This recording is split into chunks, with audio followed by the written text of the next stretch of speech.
তাহলে শহীদরা জিহাদের মাঠে গিয়ে যুদ্ধ করতে করতে যেই অবস্থায় তারা মৃত্যুবরণ করবে, যেই আঘাত নিয়ে, রক্ত মাখা শরীর নিয়ে, ওই অবস্থায় তাকে পরিহিত রক্তমাখা পোশাকি কাপড়ে কাফন পরিয়ে তাকে দাফন করা হবে, গোসল ছাড়া এবং জানাজা ছাড়া।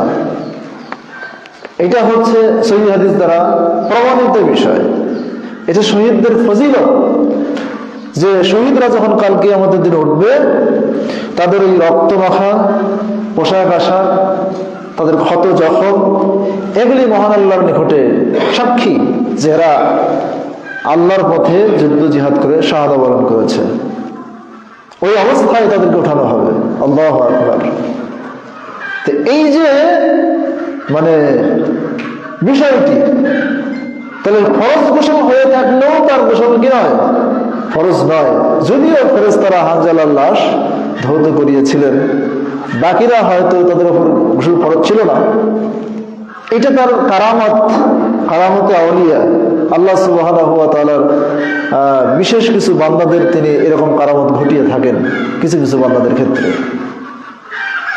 লৌকিকতা বহির্ভূত কিছু কর্মকাণ্ড তার কিছু প্রিয় ভাজন ব্যক্তিদের ক্ষেত্রে এটা ঘটিয়ে থাকেন। তো এটা হানজালার ক্ষেত্রে এরকম ব্যতিক্রমে একটা কিছু ঘটেছে। শেখ নাসিরউদ্দিন আলবানী রাহিমাহুল্লাহ এমনটি বর্ণনা করেছেন, বিভিন্ন হাদিস দ্বারা এই ফতোয়া তিনি প্রমাণ করেছেন যে শহীদদের লাশ ধৌত করা এটা জরুরি নয়, যদিও গোসল ফরজ থাকে।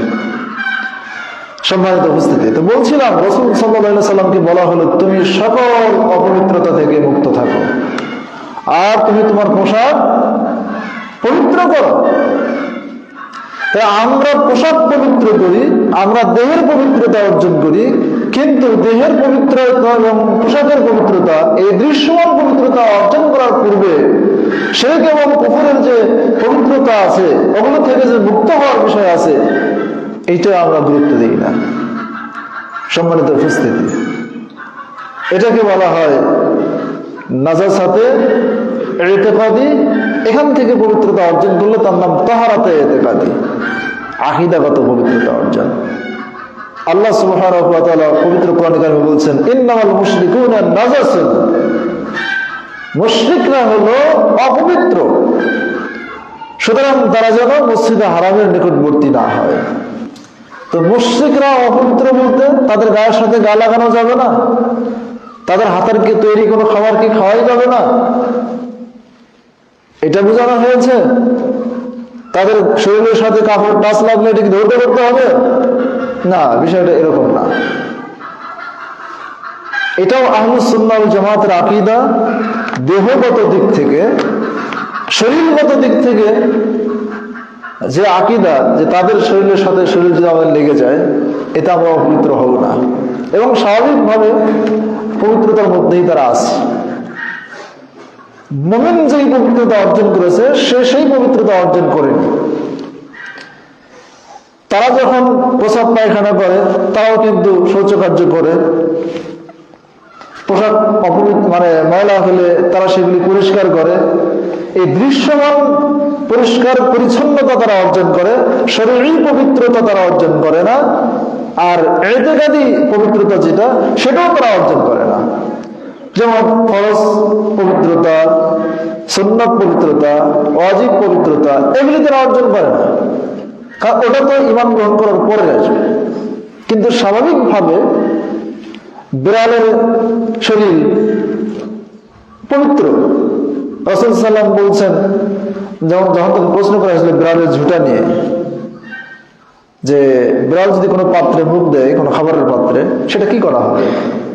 তো বলছে ওটা তো শুধু আমাদের আশপাশ তওয়াফকারী, ঘোরাফেরা করে, তো যদি কোথাও মুখ দেয় সেই ক্ষেত্রে আল্লাহ নবী বলেননি যে ওই পাত্রের সমস্ত খাবার ফেলে দিতে হবে, ঢেলে ফেলতে হবে, এটাও তিনি বলেননি।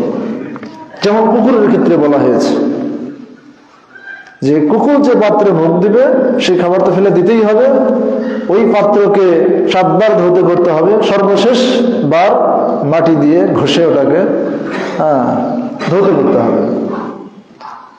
সম্মানিত উপস্থিতি, তো কুকুরের অপবিত্রতাকে অপবিত্র বলা হয়েছে পশু প্রাণী হিসেবে, কিন্তু বিড়ালকে প্রাণী হিসেবে পবিত্র বলা হয়েছে। তো মানুষ জগতে স্বাভাবিকভাবে ওইরকম একটা পবিত্রতা কাফের মুশরিকদেরও আছে দেহগত দিক থেকে, যার জন্য তাদের শরীরের সাথে আমাদের শরীর লাগলে, কাফড় লাগলে আমরা অপবিত্র হব না।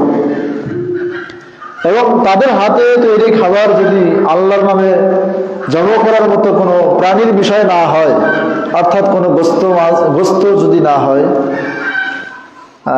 তারপর গায়রুল্লাহর নামে উৎসর্গিত কোনো খাবার যদি না হয়, স্বাভাবিকভাবে যদি কোনো ন্যাচারাল খাবার জমি থেকে উৎপাদিত ফল ফসলাদি বা তাদের হাতে তৈরি মিষ্টি মিষ্টান্ন দই ইত্যাদি, এগুলো যদি কোনো নাফাক দিয়ে তৈরি না হয়, স্রেফ তাদের হাত দিয়ে তৈরি করা হয়েছে, তো সেটা খাওয়া হালাল। এটা আকীদা, বিশ্বাস, এটা খাওয়াতে কোনো সমস্যা নেই। তবে উত্তম হচ্ছে মুসলিমের হাতে তৈরি খাবার গ্রহণ করা, মুসলিমের হোটেল, মুসলিমের দোকান, সেখান থেকে সদাইপাতি ক্রয় করা, সেখান থেকে খাবার গ্রহণ করা। রাসূল সাল্লাল্লাহু আলাইহি ওয়াসাল্লামকে জিজ্ঞেস করা হয়েছিল, সাহাবীরা বলছিলেন আমরা আহলে কিতাবদের জমিনে থাকি, তো সেখানে আমরা তো খাবারের পাত্র হিসেবে তাদের থালা বাসন ছাড়া আর কিছু পাই না, তো ওদের পাত্রে আমরা খেতে পারবো কিনা? যে হ্যাঁ খাও, তবে পাত্র ধুয়ে নিয়ে খাও। তার মানে ওদের হাতে ব্যবহার করার কারণে ওই পাত্র কি নাপাক হয়ে গেছে? বিষয়টা এরকম না। সেই সময়ের আহলে কিতাব, ইহুদি খ্রিস্টান বা কাফির মুশরিক যারা ছিল, অনেকেই যারা মদ পাই, নেশাখোর, এগুলি ছিল, এবং তারা অনেক পাত্রকে মদের পাত্র হিসেবে ব্যবহার করত। তো কোন পাত্রে তারা মদ তৈরি করে, কোন পাত্রে নেশা করে, এটা তো অজানা বিষয়। কোন পাত্রে শুকরের গোশত রাখা হয়, কোনটাতে রাখা হয় না, এগুলো তো অজানা বিষয়, যার জন্য পাত্রকে ধৌত করে নিয়ে খাইতে বলা হয়েছে।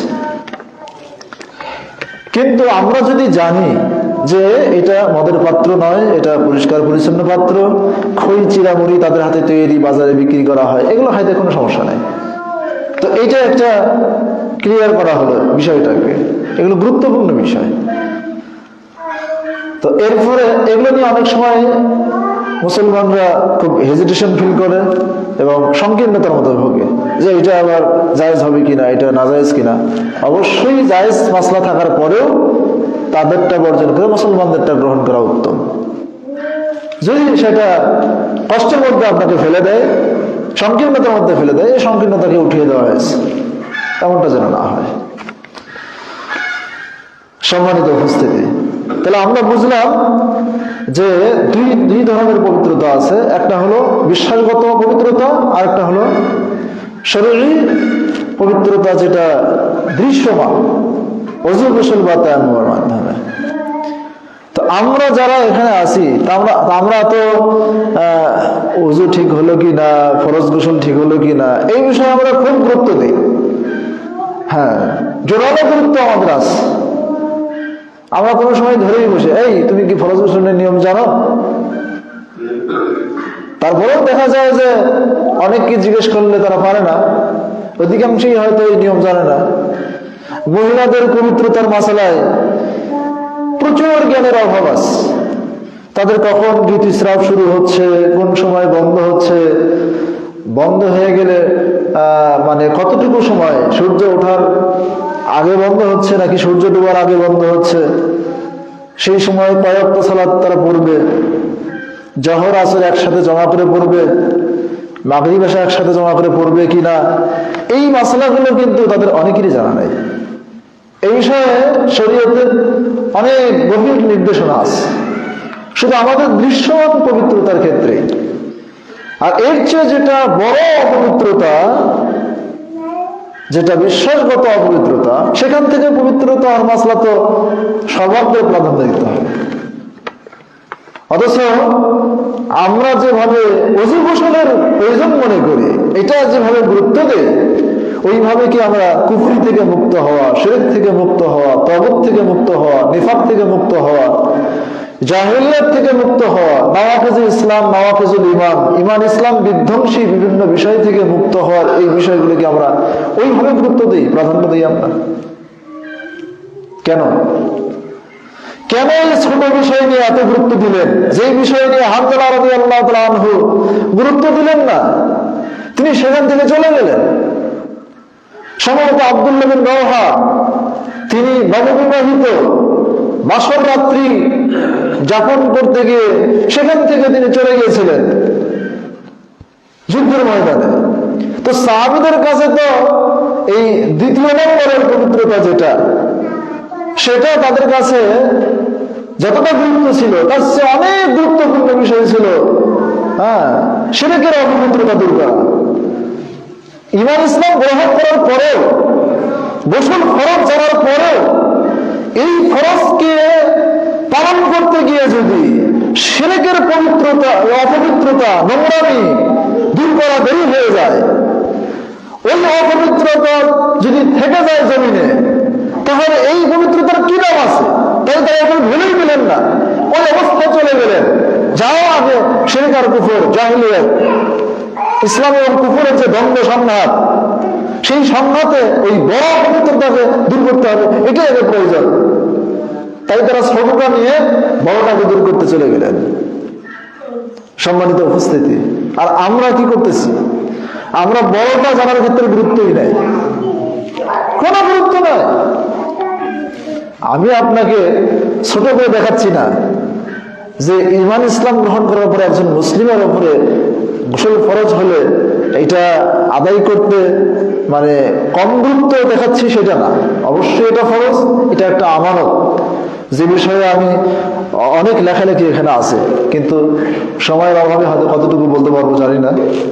সম্মানিত উপস্থিতি, কিন্তু আমি আপনাদেরকে যেটা বুঝাতে চাই, সাহাবীরা যেই বুঝলেন, তারা ঈমান ইসলামের যেই গতি তাদের ছিল, তারা ওই বড় ধরনের কুফরি এবং জাহেলিয়াত, বড় অপবিত্রতাকে দূর করার যে গতি ছিল তাদের, আপনার আমার সেই গতি কোথায়? সেই গতিটা কোথায়? যুদ্ধের ময়দান তো আমাদের জীবনে আসবে কিনা জানি না, কিন্তু কমসে কম সেগুলো জেনে, বিশ্বাসে নিয়ে ওগুলো বর্জন করা, কর্মগত ভাবে যারা এগুলো করে তাদের থেকে সংস্রব বর্জন করা, তাদেরকে কাফের আখ্যা দেওয়া, তাদের মাবুদদের প্রত্যাখ্যান করা, এই কাজটা তো করতে হবে।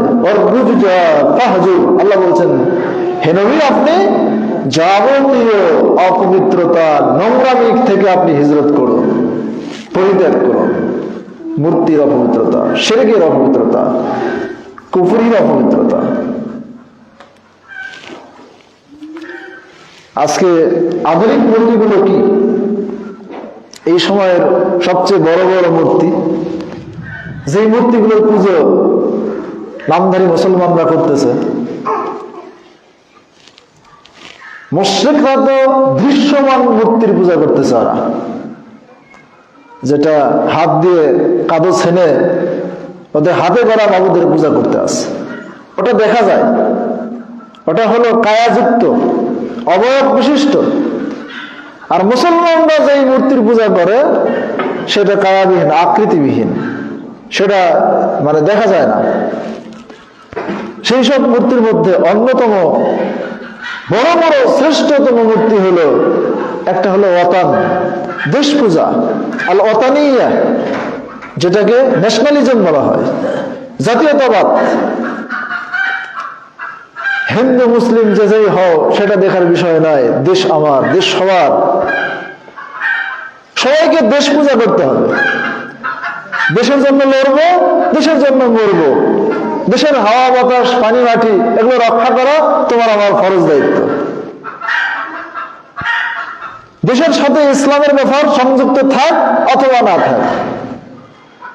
দেশ নাস্তিকদের, মুরতাদদের, কাফেরদের, মুশরিকদের, নামধারী মুসলমানদের, সব কুফরি দিন বিজয়ী বেশে চলবে। এই জন্য স্বাধীন দেশ, ইসলামও যে গতিতে চলবে তার চেয়ে বেশি গতিতে চলবে কুফরি, শিরকি, জাহেলিয়াত, নাস্তিকতা, বেহায়াপনা, বেলাল্লাপনা সবকিছুই চলবে। এবং সেই দেশকে রক্ষার জন্য লড়া এবং মরা, এটার নাম হলো কি? দেশ পূজা। সম্মানিত উপস্থিতি, কন্ডিশন আছে, নিয়ম আছে, জাতীয় নিরাপত্তার কিছু শর্ত আছে। ইসলাম যে দেশের কনস্টিটিউশন, সংবিধান, কোরআন সুন্নাহ যে দেশের সংবিধান, ইসলামী সার্বভৌমত্ব যেখানে প্রাধান্য পাচ্ছে, মুসলিমদের ইসলাম যেখানে অক্ষুণ্ণ আছে, মুসলিমদের ভূমি রক্ষার্থে লড়াই করা, সীমান্ত পাহারা দেওয়া, এর জন্য জীবন দেওয়া, এটা জাতীয়তাবাদ নয়, এটা ইসলামের ভূমি রক্ষা করা। এই রাস্তায় মারা গেলে সে শহীদ। কিন্তু এটাকে পিছনে ফেলে এটাকে হিসাবই করা হয় না, ওটা দরকারই নাই। কি দেশ রক্ষা করতে হবে? দেশ কিসের জন্য দেশ? সেই জায়গায় আর কোনো কথা নাই। যদি বলে কিসের জন্য? শিরকের জন্য, কুফরির জন্য, জাহেলিয়াতের জন্য, ওরগুলোই বেশি হয়। আর ইসলাম কোন ভাষা? ইসলামকে চিফায় ফেলানো হয়েছে। আরেকটা বড় মূর্তি কি? সেকুলারিজম, ধর্মহীনতা। ধর্ম নিরপেক্ষতা বলা হয়, আসলে ধর্মহীনতা। ধর্ম নিরপেক্ষ বলতে কিছু আছে নাকি? একজন মুসলমান ধর্মের পক্ষে ছাড়া অন্য পক্ষ নিয়ে এসে ধর্ম নিরপেক্ষ মানে কোন ধর্মের পক্ষে নয়, নিউট্রাল। তার মধ্যে কোনো ধর্মই নাই। সে ইসলামের পক্ষেও নয়, কুফরির পক্ষেও নয়, ইহুদির পক্ষেও নয়, খ্রিস্টানের পক্ষেও নয়, কোনো পক্ষে নয়। এটার নাম ধর্ম নিরপেক্ষ নাকি? ইসলাম 2 ঘন্টা, ইহুদিয়াত 2 ঘন্টা, খ্রিস্টান 2 ঘন্টা, বৌদ্ধ ধর্ম 2 ঘন্টা, পৌত্তলিকতা 3 ঘন্টা, সবগুলো 2 ঘন্টা, 3 ঘন্টা, 4 ঘন্টা করে, মানে এটার নাম কি ধর্ম নিরপেক্ষতা নাকি? তা আপনি হয় কোনো ধর্মই মানেন না, এর নাম যদি ধর্ম নিরপেক্ষ বলেন, তারা ধর্মহীন, নাস্তিক। আর যদি বলেন যে না, আমি সব ধর্মই 2-1 ঘন্টা করে মানি, 24 ঘন্টা দিন রাত হচ্ছে, তো আমি প্রত্যেক দিনই এটার 2 ঘন্টা, ওটার 3 ঘন্টা, ওটার 4 ঘন্টা, সবগুলো একটু একটু করে মানি আর কি। তাই নাকি? সেটাও নয়। তাহলে কোনটা? সেকুলারিজম মানে কি? সেকুলারিজম মানে হচ্ছে লা বেনিয়া, আরবিতে বলা হয় ধর্মহীনতা, নাস্তিকতা, যেটা বস্তুবাদী করে তোলে, আখিরাত বিমুখ করে, শুধু দৃশ্যমান বস্তুর প্রতি, এই দুনিয়ার নগদ দুনিয়ার প্রতি মানুষকে ঝোঁক সৃষ্টি করে। এটার নাম হচ্ছে সেকুলারিজম। তো এটা দিয়ে আমাদের দেশ চলতেছে। এটা আরেকটা বিশাল বড় মূর্তি, যেই মূর্তি দিয়ে এই দেশ পরিচালনা করা হচ্ছে। আরো মূর্তি আছে এরকম, কমিউনিজম, যেটা সমাজতন্ত্র বলা হয়, আরবিতে বলা হয় কওমিয়া। তা এটা সমস্যা। এই কমিউনিজম সমাজতন্ত্র, বামপন্থী একটা দল আছে আমাদের দেশে, কমিউনিস্ট। এরা নাস্তিকদের একটা দল, যাদের কথা হলো ব্যক্তি মালিকানা ক্ষুণ্ণ করে সকল সম্পদের মালিক হবে রাষ্ট্র, বাকশালতন্ত্র যেখানে চলে, যোগ্যতা অনুযায়ী কাজ আর প্রয়োজন অনুযায়ী ভাতা। এটা এই তন্ত্রের একটা স্লোগান। এটা অজ্ঞ জাহেল ভূমিটাকে এরা উর্বর ভূমি মনে করে এই তন্ত্রের জন্য। এটা বিশাল একটা মূর্তি। এই মূর্তিরও অনেক ব্যাখ্যা আছে। ঠিক এরকম ভাবে গণতন্ত্র যেটা চলছে, সংখ্যাগরিষ্ঠের রায় চূড়ান্ত, জনগণ সার্বভৌম ক্ষমতার উৎস, 51টা ভেড়ার পাল আর 50টা সিংহের পাল। তো সিংহের দিকে যদি ভোট 50টা হয়, ভেড়ার পালে যদি 51 ভোট হয়, ভেড়ার পালে সরকার। এটার নাম গণতন্ত্র। কথা কি বুঝতে পেরেছেন? 50টা পিএইচডি ডিগ্রিধারী, ডক্টরেট ডিগ্রিধারীর ভোট, আর অনপাস টু পাস, কানা মূর্খ জাহেল, এগুলোর 51 ভোট, এই কানার দিকে সরকার। এটার নাম গণতন্ত্র। পাশ্চাত্যের গণতন্ত্র এটা। এটা আরেকটা মূর্তি, জঘন্য মূর্তি। এখন রাষ্ট্রপ্রধান আমি নির্বাচন করব, সিলেকশন করব, তার জন্য একটা অজ্ঞ জাহেল, লেখাপড়া জানে না, অনপাস টু পাস, তার সাথে পরামর্শ করবো কার সরকার বানালে ভালো হয়, তুমি কার ভোট দিবা?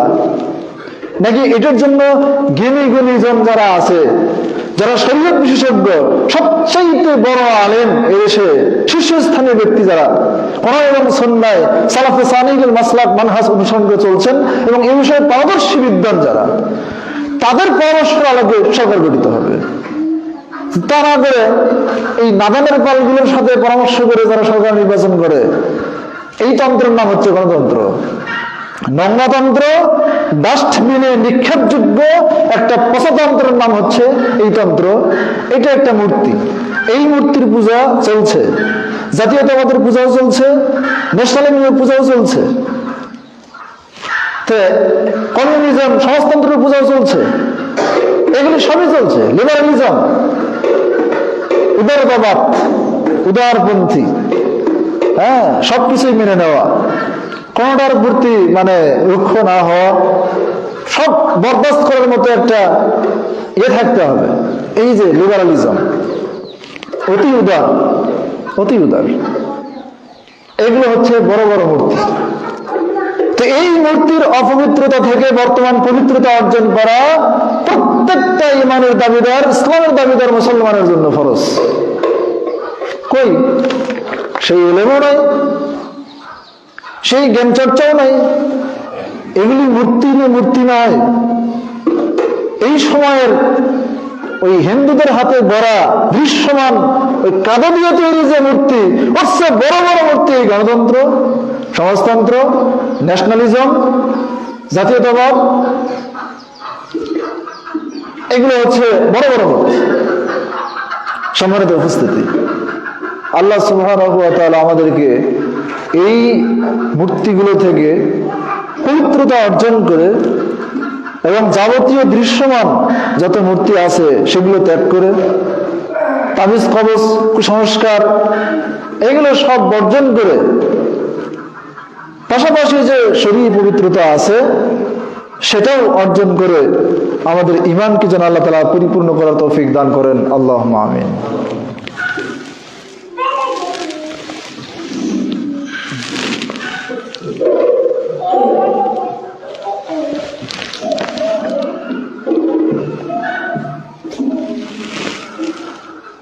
إن الحمد لله وحده والصلاة والسلام على من لا نبي بعده أعوذ بالله من الشيطان الرجيم إن الله يحب التوابين ويحب المتطهرين আল্লাহ সুবহানাহু ওয়া তাআলা সূরা বাকারার 222 নম্বর আয়াতে বলছেন, নিশ্চয় আল্লাহ সুবহানাহু ওয়া তাআলা তিনি তওবাকারীদেরকে ভালোবাসেন এবং পবিত্রতা অর্জনকারীদেরকে তিনি ভালোবাসেন। তো আল্লাহ সুবহানাহু ওয়া তাআলা তওবাকারী যারা হয়, যারা পবিত্রতা অর্জনকারী হয়, তাদেরকে তিনি ভালোবাসেন। তো এতক্ষণ ধরে যেই বড় অপবিত্রতার বিষয়গুলো প্রথম পর্বে আমি আলোচনা করলাম আজকের খুতবার, তো সেগুলি সম্পর্কে যাদের একটু লেখাপড়া আছে তারা তো জানবেন, এবং যারা সাধারণ মানুষ লেখাপড়া জানেন না, বাংলা ইংরেজি কিছুই তেমন বোঝেন না, আরবিও বোঝেন না, তো সেই সব লোকগুলো কমসে কম যারা আহলে ইলম ওয়ালা মানুষ, কোরআন হাদিসের জ্ঞান রাখেন, তাদের কাছে জিজ্ঞাসা করে তাদের জীবনের প্রতিটি ক্ষেত্রে পদক্ষেপ গ্রহণ করা উচিত, যাতে সে তার অজান্তেই কোনো শিরকের মধ্যে সে লিপ্ত না হয়।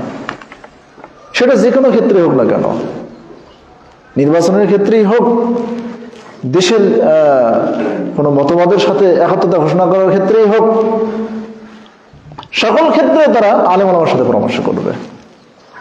যেমন পবিত্রতার মাসলা মাসাইল, সালাতের মাসলা মাসাইল নিয়ে জিজ্ঞাসা করে, ব্যবসা বাণিজ্য নিয়ে জিজ্ঞাসা করে যে এটা হালাল না এটা হারাম, হালাল হারামের প্রশ্ন যেভাবে তারা আসে, দেশের চেয়ারম্যান, মেম্বার, এমপি, মন্ত্রী, অমুক তমুক, যে যেদিকে ডাকবে সেদিকে যাওয়া যাবে কিনা, এইসব বিষয়ে আলেম ওলামাদের সাথে পরামর্শ করে তারপরে তারা সেই দিকে ইতিবাচক বা নেতিবাচক কোন দিকে সাড়া দেওয়া যায় সেটা সে করবে।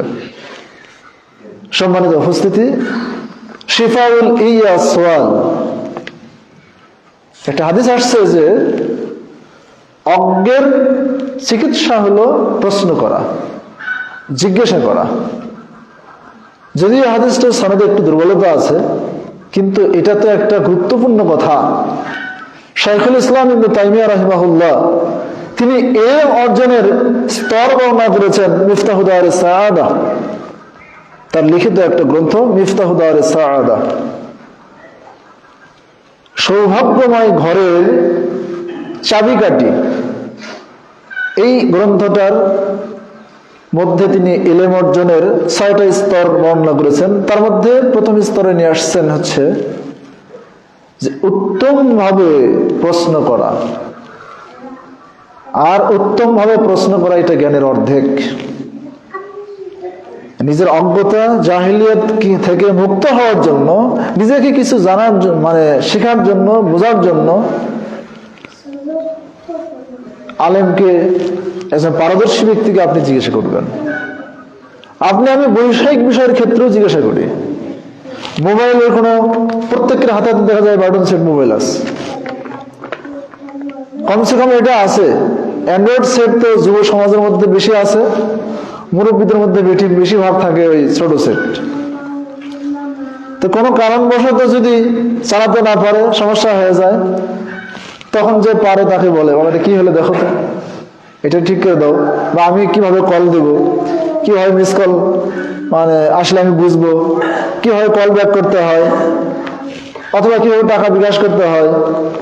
এই বিষয়গুলো কিন্তু যার যার মতো পার্থিব প্রয়োজনের খাতিরে জানা নিচ্ছে সবাই। তো জিজ্ঞাসা করলেই জানা যায়। তো দুনিয়ার বিষয়গুলো যদি আমরা প্রত্যেক বিষয়ে ভাবে জেনে নেই, সবকিছু সলভ করার চেষ্টায় থাকি, তাহলে আখিরাতের বিষয়ে কেন আমরা পিছিয়ে আছি? সেগুলো বিষয়ে আমরা জিজ্ঞাসা করব ইনশাআল্লাহুল আজিজ। দুনিয়া আখিরাতের সকল বিষয়, বিশেষ করে আমাদের আখিরাত যার উপর নির্ভর করতেছে, ঈমান, ইসলাম, তাওহীদ, আকীদা, মানহাজ এবং শরীয়ী বিভিন্ন ইবাদতের বিষয়, যেগুলো বিষয়ের উপর আপনার আমার কবরের সফলতা, হাসরের সফলতা এবং চূড়ান্ত সফলতা হলো স্থায়ী জান্নাত পাওয়ার মাধ্যমে। জাহান্নাম থেকে মুক্তি নির্ভর করতেছে যে সব বিষয়ের উপরে। সেই বিষয়গুলোকে আমরা কখনোই অবহেলার চোখে দেখব না, দেখার সুযোগও নাই।